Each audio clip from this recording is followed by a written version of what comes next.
নমস্কার বন্ধুরা, গল্প শুনতে আপনাদের সুস্বাগতম। বন্ধুগণ, আজকে গল্প হচ্ছে সবটাই গা চাটাচাটির ব্যাপার। এটা কিন্তু গোপাল ভাঁড়ের হাসির গল্প। না শুনলে বুঝতে পারবেন না। তাহলে এবার শুরু করা যাক।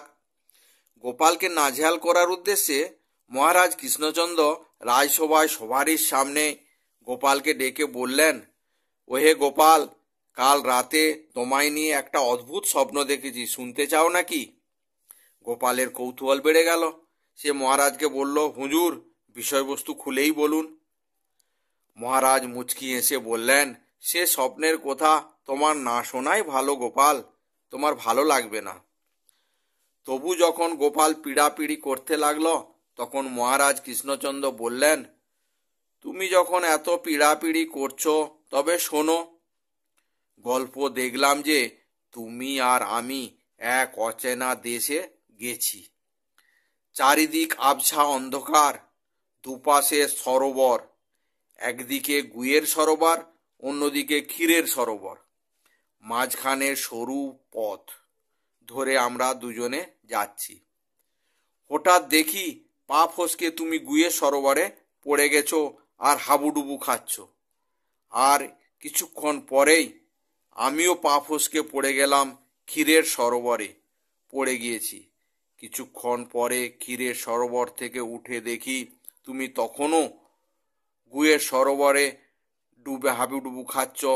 তারপরেই আমার ঘুম ভেঙে গেল। মহারাজ তার স্বপ্নের বিবরণ দেয়ায় রাজসভায় তুমুল হাসির রোল উঠল। সবাই বলল, গোপাল এবার রাজামশাইয়ের কাছে বেশ জব্দ হয়েছে। এক স্বপ্নের কথা বলেই মহারাজ গোপালকে কুপোকাত করে ফেলেছেন। গোপাল কিছুমাত্র বিচলিত হল না। হুজুর, গতকাল রাত্রে আমিও অনুরূপ স্বপ্ন দেখেছি। মহারাজ হেসে বললেন, তাহলে তুমিও বলো, তুমি কি স্বপ্ন দেখেছ? সত্যি গুয়ের সরোবরে পড়ে গিয়েছিলে তো? হ্যাঁ মহারাজ, সত্যি কথা স্বীকার করতে আপত্তি নেই, বলল গোপাল। গোপালের স্বীকারোক্তিতে শুনে সভার আবার তুমুল হাসির রোল উঠল। হাসির রোল থামতেই গোপাল বলল, হুজুর, আপনার ঘুম ভেঙে যাওয়ার ফলে আপনি তো পুরো স্বপ্নটা বলতে পারলেন না, কিন্তু আমি আরও কিছুক্ষণ দেখেছিলাম ওই স্বপ্নটা। আর কি দেখেছিলে বলো গোপাল, মহারাজ জিজ্ঞাসা করল। সে কথা হুজুর আপনার না শোনাই ভালো, আপনার কিন্তু খারাপ লাগবে। ঠিক মহারাজ যেই ডায়লগটি দিয়েছিল সেই কথাটি গোপাল বলল। মহারাজ কৃষ্ণচন্দ্রের কৌতূহল আরও বেড়ে গেল। তিনি গোপালকে বললেন, তুমি স্বপ্নের কথা নির্ভয়ে খুলে বলো গোপাল, সবারই সামনে, সবাই শুনুক। গোপাল তখন মুখ কাঁচামাচু করে বলল, আমি আরও দেখলাম যে আপনি ক্ষীরের সরোবর থেকে উঠে পড়েছেন। তার কিছু পরে আমিও সরোবর থেকে উঠে পড়েছি। গায়ে চটচটে আঠালো পদার্থ লেগে আছে আমাদের দুজনেরই শরীরে।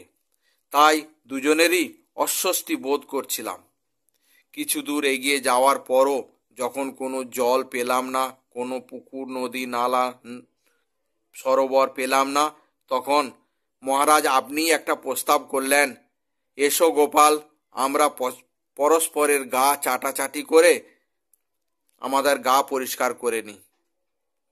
গোপালের কথা শেষ হতেই সভায় তুমুল হাসির রোল উঠল, কিন্তু রাজার মুখের হাসি বিদায় নিল।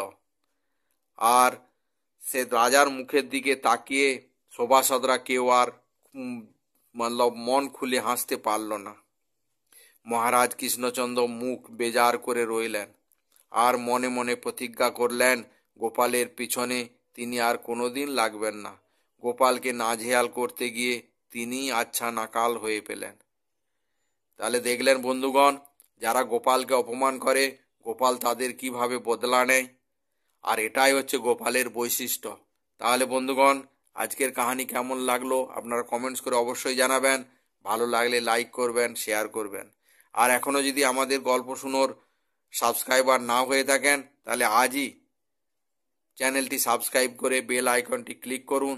তাতে করে প্রত্যেকটি নতুন নতুন গল্প নোটিফিকেশান সবার আগে আপনার ইউটিউবে পৌঁছে যাবে। তাহলে এবার শেষ করছি। জয় হিন্দ, জয় ভারত।